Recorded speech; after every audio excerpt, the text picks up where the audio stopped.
Ada cerita ini, wallahu alam, ini cerita saja. Penjual gogos, tahu gogos? Tahu gogos? Kalau di Jawa barangkali lemper. Nih, dia bilang sama istrinya, Bu, besok-besok kalau saya meninggal, jangan kau bungkus kak kain kafan. Kenapa? Ditanya orang, repot menjawab. Jadi bagaimana? Bungkuslah saya kain pisang supaya saya dikira gogos. Dia bilang baiklah. Meninggal betul, dibungkus kain pisang. Banyak kain pisang, daun pisang dibungkus berlapis-lapis, baru diikat, dikasih peniti, dikubur.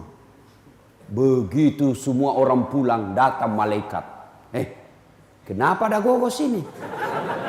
Langsung dia bilang malaikat, bakar! Gogos bakar cepat! Nggak sempat ditanya. Motor lolos, pret.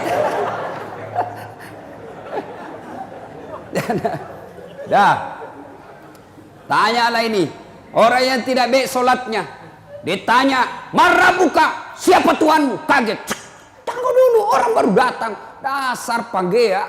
Berdebat. Biar malaikat mau juga ngajak berdebat. Ditanya lagi, marah buka. Siapa Tuhanmu? Kaget. Langsung dia bilang, ketuhanan yang Maha Esa. Langsung dibalender, pak. Melapor sama Allah, ya Allah, ada hambamu meninggal, saya tanya marah buka. Dia jawab, ketuhanan yang Maha Esa. Allah berfirman, itu orang Indonesia yang bagus Pancasilanya tapi tidak beres sembayangnya. Karena dia tidak beres sholatnya, tidurkan dia seperti tersiksanya orang tidur sakit gigi. Bagaimana kalau orang pak tidur sakit gigi? Tidak ada enaknya. Balik kiri kanan mati tuh ni lampu di gaga tuh nak kipas mega namu. Coba. Ada yang pernah sakit gigi di sini? Ada? Itu orang kalau sakit gigi pak, biar dia hobinya lagu merama, kau putarkan lagu merama ketika sakit gigi, nah lempar kau. Coba.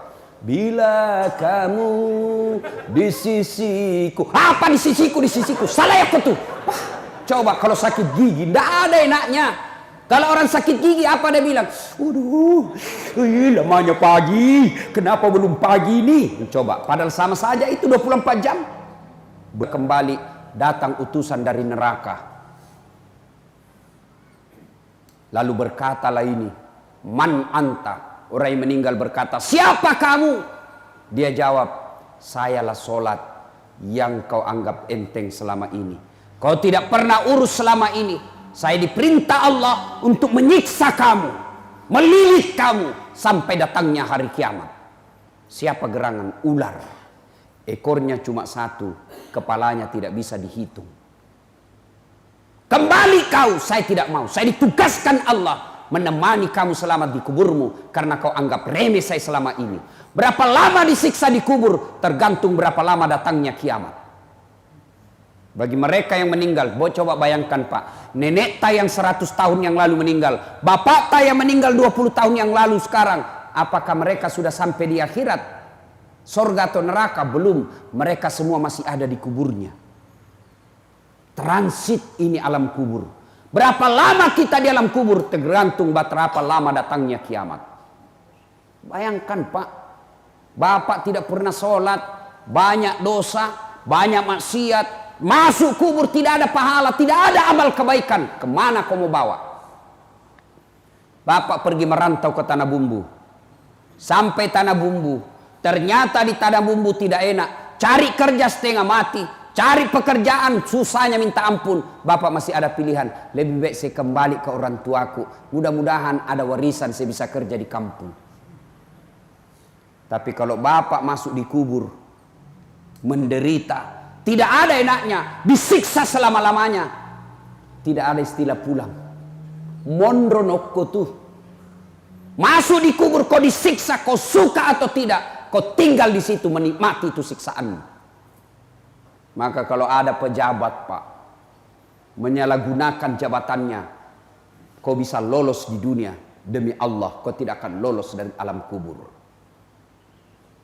Kau polisi, tentara, pegawai negeri, aparat, kau hianati rakyat, kau bisa lolos dari dunia, kau bisa mempermainkan hukum, tapi demi Allah sakaratul maut menunggumu.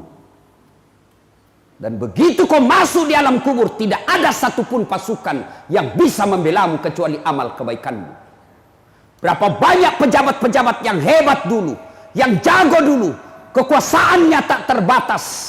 Begitu kau masuk dalam kubur, tidak ada arti semua jabatan dan pangkatmu kecuali amalmu. Jadi kita rakyat, Pak, yang dipertontonkan kebatilan, yang dipertontonkan ketidakadilan, yang dipertontonkan kesemena-menaan, yang dipertontonkan sembarang dia bikin. Dalam hatiku pigau moi melek, bikin kau apa yang kau mau. If'al amasita, if'al masita fa innaka mayyitun. Kata Nabi, bikin maka apa yang kamu bikin, lakukan apa yang kamu lakukan, tapi ingat pasti kamu mati. Mau kau tidak sholat silakan, mau kau nipu rakyat silakan, mau kau bohongi rakyat silakan, mau kau pakai senjatamu untuk semena-mena silakan, tapi pasti kamu mati. Apa hebat, apa kurangnya Adolf Hitler di Eropa? Coba lihat itu orang-orang diktator yang bekerja semau-maunya, pasti mati. Bagaimana hebatnya Fir'aun, kekayaannya tak terbatas, kekuasaannya tak terbatas. Begitu Allah menurunkan azab buat dia, mati. Kalau bapak merantau ke Makassar, merantau ke Jawa, merantau ke Malaysia, sampai di sana tidak enak, susah hidup, bapak masih bisa pulang kampung. Tapi kalau bapak sudah masuk di kubur, tidak bisa kau kembali. Tidak ada yang bisa menemanimu. Temanmu yang membelamu selama ini, temanmu dan kekuasaanmu yang kau gunakan selama ini, semua kau tinggalkan dan kau masuk sendiri. Bapak pernah bayangkan mati lampu? Pernah bayangkan mati lampu? Pernah? Ya. Pernah rasakan mati lampu? Pernah? Bukan pernah, sering. Bagaimana seandainya mati lampu di rumah, tiba-tiba ada ular masuk. Mati lampu, gelap, tiba-tiba ada ular sanca masuk, ular beracun. Bagaimana bapak panik toh? Langsung lompat naik di meja. Padahal itu kalau ular masuk di rumah, rumah kita masih lebar. Masih bisa kita teriak, tolong, tolong, ada ular. Masih bisa bapak ambil batu lempar itu ular. Masih bisa kita buka pintu, lompat ke pintu. Tapi begitu masuk bapak di kubur, diikat kain kafan, ditindis tanah, mati lampunya bukan sehari, tapi mati lampunya selama-lamanya. Yang bisa menolong engkau di kuburmu, bukan kekuasaanmu, bukan jabatanmu, bukan senjatamu, bukan uangmu, tapi yang bisa menolongmu adalah amal-amal kebaikanmu. Maka selama masih hidup, hati-hati. Berbuat baiklah. 3 yang menemanimu, hartamu, keluargamu, amal kebaikanmu, hanya amal yang setia menemanimu.